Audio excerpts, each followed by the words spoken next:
From Washington, this is VOA News. Secretary of State Kerry meets Ukraine opposition leaders and bombs strike Syria's Aleppo. I'm Bill Michaels reporting from Washington.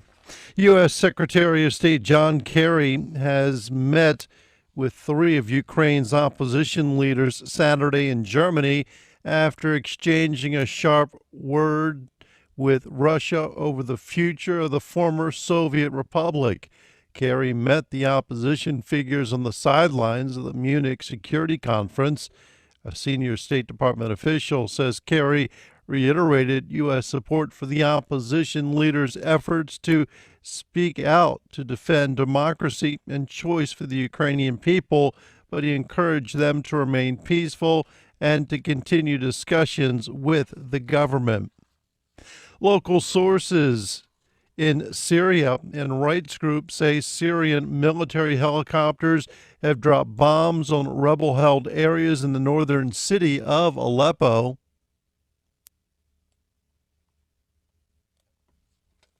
The latest bombing comes as United Nations Secretary General Ban Ki-moon called the Syrian situation the most urgent security challenge in the world today. Ban said he spoke with UN mediator Lakhdar Brahimi, along with U.S. Secretary of State John Kerry and Russian Foreign Minister Sergei Lavrov, to urge them to influence the warring parties to return to the peace talks on February 10th. VOA State Department correspondent Scott Stearns has more. When talks resume February 10th, Mr. Ban says President Bashar al-Assad's government and its opponents must both bring a new attitude. Negotiations must not be used as a tactic to delay the end of fighting.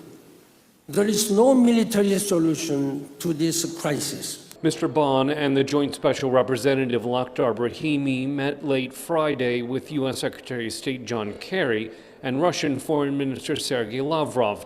Russia is an ally of the government in Damascus. The United States backs Assad opponents. Kerry says he's working with Lavrov to keep the Assad government engaged in the peace process. Lavrov says there's much pressure on Moscow to influence Damascus, but Russia cannot accomplish anything on its own if those supporting the opposition do not do the same. Scott Stearns, VOA News, Munich. Lebanese officials say a car bomb has exploded in a Shiite town in the country's north, killing at least 4 people. Saturday's blast hit near a gas station and a school run by a charity group in the town of Hermel. Reports say at least 14 people were wounded in the bombing. No one has claimed responsibility for the blast.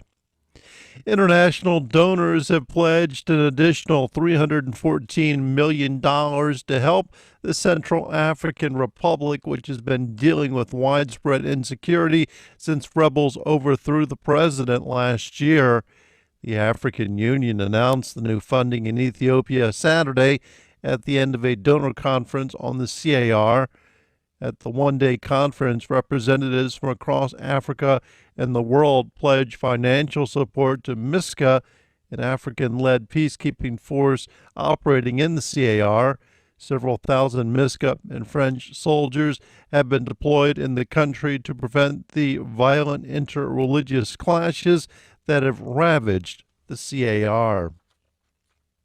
In Thailand, several people have been wounded in clashes that took place after opposition protesters flooded the streets of Bangkok on the third and final day of a major push to disrupt snap elections scheduled for today.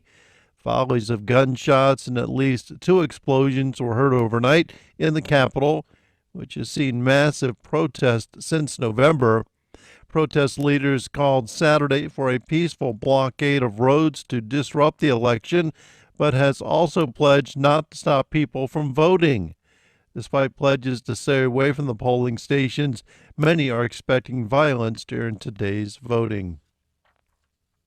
A bomb attack blamed on Muslim rebels in the southern Philippines has wounded at least 12 people. 2 explosions Saturday on Mindanao Island appeared to be aimed at government soldiers who have been battling a breakaway rebel faction for the past week.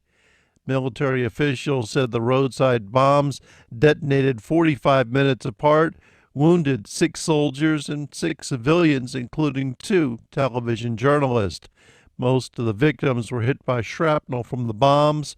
None of their injuries are believed to be life-threatening.